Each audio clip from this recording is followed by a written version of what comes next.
Okie dokie. Today we're going to learn about Sabaoth, a Gnostic figure born of theological contention. We'll talk about where Sabaoth stands as a paramount military figure, embodying the raw power of conflict and war, as he is one of the cosmos' original enforcers, a primordial personification of force and brutal order. We'll talk about his metamorphosis, which is a tale of repentance, rebellion, and ultimately transformation. All right, let's get into this. So, Sabaoth is a figure shrouded in the complexities of Gnostic theology, often symbolizing conflict and division, and he stands as a testament to the enduring legacy of ancient religious thought. His name, Sabaoth, is a term steeped in historical depth, derived from the Hebrew word Tzevaot, which translates to hosts or armies. This title alone evokes images of grandeur and might, aptly reflecting Sabaoth's reputation as a formidable force in the celestial hierarchy. Sabaoth's presence within the Gnostic texts are not merely passive. Instead, he actively embodies the turmoil and discord that characterize the material realm. By understanding his name, we uncover a wealth of information about his role and significance. The designation Sabaoth immediately connects him with military imagery and the idea of vast multitudes, suggesting a leader capable of wielding great power over the legions that populate these spiritual narratives. In Gnostic cosmology, names hold power and convey the essence of a being's existence. To invoke the name Sabaoth is to call forth the energies associated with warfare and to acknowledge his authority within the cosmic order. His alias is not a name given lightly, for it carries the weight of expectation, the anticipation of battles to come, and the sound of countless soldiers mustering for war. Gnostics attributed much to the influence of names, and in exploring the alias of Sabaoth, it becomes evident that his identity intertwined with his function to preside over the chaos of the material and to ensure the perpetuation of the cosmic struggle that defined their view of the universe. In ancient Gnostic cosmology, each Archon was intricately linked to a celestial body. In the case of Sabaoth, his dominion was none other than Mars. The bearer of war, aggression, and might, Mars serves as a perfect celestial counterpart to Sabaoth's character. In mythology across cultures, Mars has always been emblematic of wartime vigor and the unyielding spirit of the warrior. It is the planet named after the Roman god of war, equivalent to Ares in Greek mythology, signifying the brute force and primal energy that propels soldiers into battle. We see Mars as more than just a mere rocky sphere in the sky. It is an embodiment of the relentless force with which Sabaoth oversees the material realm. The association speaks volumes about the sheer strength and overpowering control he represents. And much like Mars stands out with its fiery hue in the night sky, Sabaoth's influence is pronounced and distinct in the earthly domain he governs. He radiates with the aggressive energy attributed to the martial sphere, perpetually fueling the fires of conflict and exerting authority over chaos. Through the eyes of the ancient Gnostics, the planets weren't just celestial bodies. They were seen as potent forces influencing the unfolding drama of the earthly and spiritual realms. The alignment of Sabaoth with Mars carries a profound meaning.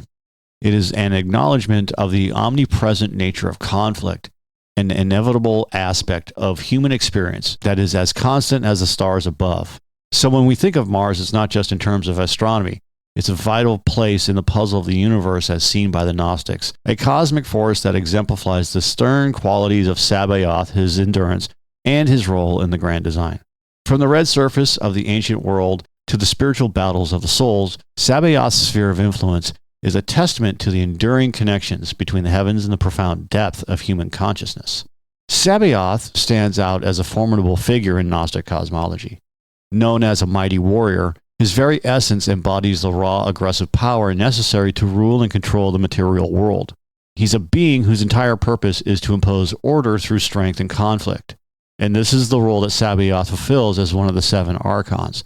The concept of military might has always been a significant aspect of human civilization. And in this case, we see this idea translated into divine authority. This Archon's militaristic nature isn't just about waging wars. It's about reinforcing the control the Archons hold over the physical realm. is a relentless pursuit to ensure that souls are kept within the confines of a tangible existence, far from spiritual awakening and enlightenment. Sabaoth's aggressive demeanor, depicted in ancient texts, serve as a constant reminder to those under his influence of the power and the dominion of the Archons. He is often visualized wearing armor, symbolizing his readiness for battle and his capacity to act as an enforcer of the demiurge's will. By maintaining a stronghold over the material world, Sabaoth and his fellow Archons ensure that human souls remain enveloped in a cycle of reincarnation and material suffering. This keeps souls distracted from seeking the true gnosis, which is the ultimate path of transcendence and liberation from the physical constraints imposed by beings like Sabaoth. Through his militaristic representation, Sabaoth acts as a symbol of authority and a figurehead of the Archon's grip on humanity. His character poses a stark contrast to the pursuit of spiritual knowledge and emancipation, emphasizing the tension between the material and the divine in Gnostic belief. But, as we will see, even a being as formidable as Sabaoth is not beyond the reach of transformation and redemption. But in the Gnostic narrative, the figure of Sabaoth stands as a powerful emblem of the inevitable strife that plagues our material world. Embodied as a deity of war and conflict, his story intertwines closely with our understanding of the cosmos as a playing field for spiritual warfare. The material realm is not a benign place of existence. It's one rife with challenges that ensnare the soul. It is in this area that Sabaoth exercises his influence, for his domain is none other than Mars, the embodiment of aggression. The Gnostics imagined a world where every earthly conflict was a mirror reflecting a great celestial battle. In a sense, Sabaoth is both a manifestation and agent of his own cosmic struggle, a figure who ensures the continuation of the cycle that binds souls to earthly lives. His very essence suggests that struggle is an intrinsic feature of our world where each soul must fight in some way for its liberation. His menacing presence, while initially serving as an enforcer of the Archon's will, ultimately becomes a testament to the potential within every individual, the possibility of awakening and rebellion against the chains of physical existence. As we witness Sabaoth's role in the Gnostic cosmos, it prompts us to examine the conflicts that define our own lives and consider their purposes in the greater scheme of our spiritual journeys. To the Gnostics, Sabaoth's representation as an icon of conflict and war was far more than allegory. It was a fundamental principle of the universe. This principle asserted that our material realm is innately composed of hardship and discord, elements that must be navigated and transcribed by the soul in pursuit of higher truth and a return to the divine.